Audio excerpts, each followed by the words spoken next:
Баршаңызға қайырлы күн қыздар, менің каналыма қош келдіңіздер. Бүгін сіздерге мақтадай жұмсақ болып шығатын, ыстықтай барлығы бірден желініп кететін, ішіне вареный сгущенка қосып жасалынатын өте дәмді булочкалардың рецептісімен бөлісемін. Видеоны міндетті түрде соңына дейін қарап, менің арнама тіркеліп қоңыраушаны басып қоюды ұмытпаңыздар.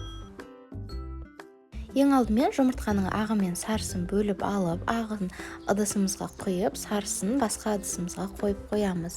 Ақуыздың үстінен қант салып, екеуін кішкене араластырып жібереміз. Оның үстінен сұйық май, 4 грамм тұзымызды және де 8 грамм ашытқымызды салып, оның үстіне 220 мл кішкене ыстықтау сүтімізді құйып, барлығын жақсылап араластырып аламыз.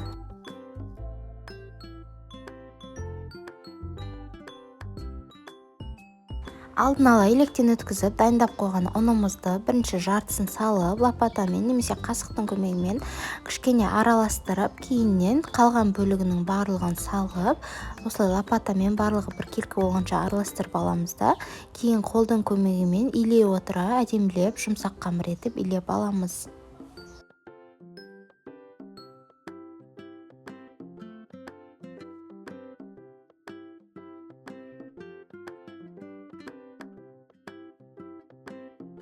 Ең соңында қамырымыздың бетіне кішкене сұйық май жағып, бетін жауып 1 сағатқа қалдырып қоямыз. Міне біздің қамырымыз өте әдемі болып көтерілген.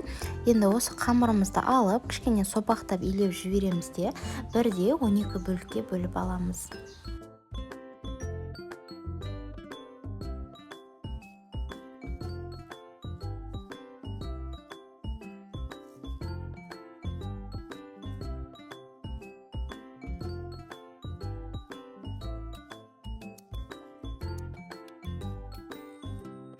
Әрбір бөлігімізді осылай дөңгелектеп бір шетке қоя береміз.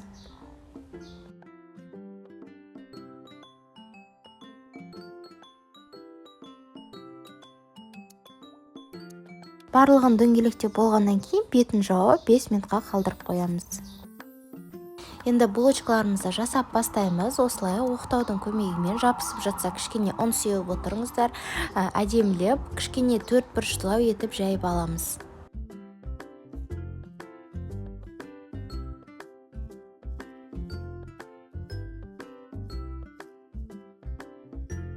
Салмасына Дев фирмасының осындай қойылатылған сүтін қостым. Сіздер кез келген творог немесе варенье қоссаңыздар да болады. Бір шетіне жарты ас қасық қойылатылған сүтімізді салып, екінші шетін пышақтың көмегімен осылай 5 тесікке бөліп аламыз. Осылайша видеодағыдай кішкене жабыстырып жібереміз де дөңгелетіп ораймыз.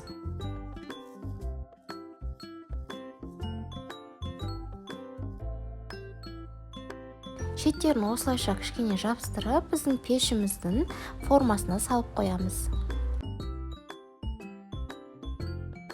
Тағы да бір рет көрсетіп жіберейін, осылайша тік 4 бұрыш етіп видеодағыдай жайып аламыз.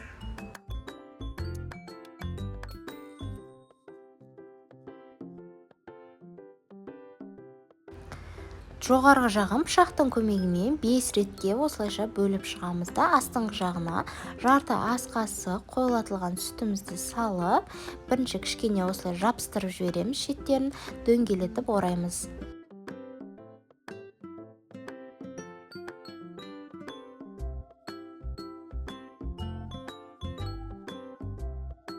Міне біздің булочкаларымызды формамызға салып, бетін жауып 10 минутқа қалдырамыз. 10 минуттан кейін кішкене көтерілгеннен кейін жұмыртқаның сарысын жаңағы қалған бетіне жағып шығамыз.